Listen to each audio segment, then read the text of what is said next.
Well, welcome to the 5th installment, episode 5 of Teens in Tehran, a 70s story.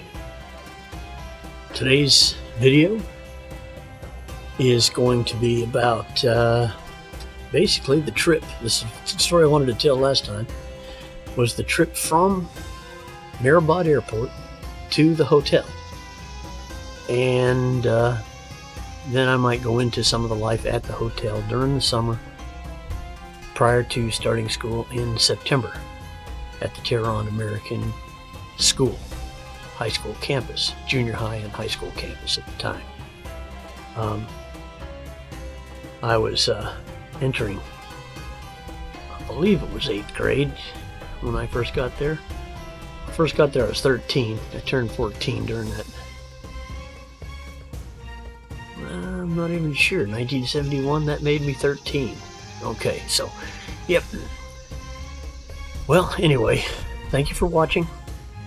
I truly appreciate you watching my videos. I noticed that by the view count that the interest level is picking up, particularly with this story. And of course, I think I'm getting a little bit better analytics from YouTube. I'm starting to learn a little bit.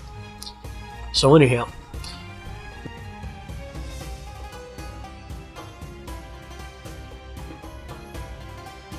okay, this is one of those fly by the seat of your pants videos. I don't have a script. I didn't plan out what I was going to say, but this is episode 5. And this is the trip from Merhabad Airport to our hotel in downtown Tehran near the USMC. And if you recall, the last episode, episode 4, no, it's the next episode 3 actually, when we were already at Merhabad Airport. We'd gone through customs and there was a dust storm. Well, that dust storm hadn't let up. It was thick out there. It was like the thickest fog, but it was red. And I mean, the headlights and city street lights and stuff barely cut through it. So we had to drive from Merhabad Airport several miles through traffic, little bits of traffic, I guess. There was cars, but you couldn't see them until you got up close to them. People, all the typical, not a lot of people out in the sand. There were some cars out there. I imagine being on Mars in a red dust storm.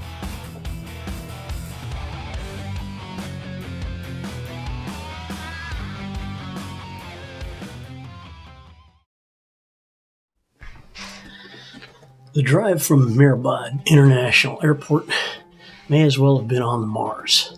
The landscape equally as alien to us, complete with ominous reddish sandstorm, distorting everything we looked at as we peered out the windows of the 1970 model Chevrolet Caprice, if memory serves me well. A scene our driver Mady was now committed to navigating through. I imagined this wasn't his first rodeo, though. I'm guessing now that it was about midnight by the time our parents, our sponsor family, and our drivers had gathered all of our belongings and luggage and had packed it into Mady's black Chevrolet. Later, when our own driver, Gorshi, was assigned to us, he would be driving a light beige Chevy Caprice. The parents spoke to each other, but to me it sounded the same as all the adults sound in the Charlie Brown cartoons. Wah, wah, wah. Unintelligible gibberish, because we were simply overwhelmed by our surroundings and the exhaustion from the flight from the U.S. to Frankfurt, Germany, and then to Tehran, Iran.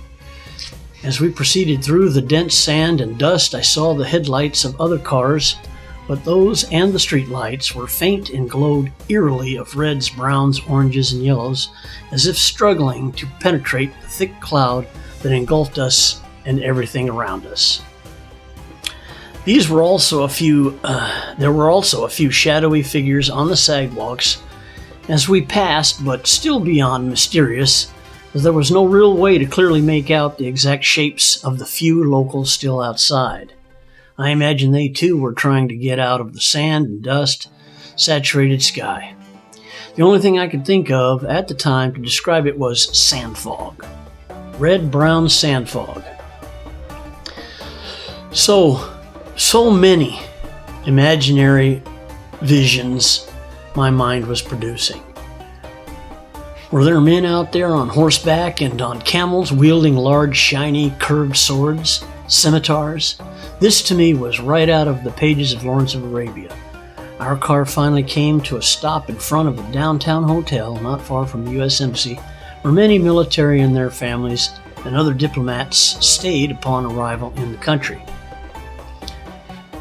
It was a very large hotel, or it was not a very large hotel as I recall, but where exactly it was I no longer remember. The only street I may have traveled down that I do remember near there is Takht Jamshid. The hotel lobby and wide stairway leading to the second floor, where we would find another stairway leading to our third floor room, was adorned in solid burgundy as well as Persian carpets and chandeliers. This visage reminded me of perhaps a 1940s movie hotel or casino lobby scene. The following day and weeks in our hotel home before moving into our permanent home in the Dolat area of northern Tehran would be our first introduction to this strange and exotic land.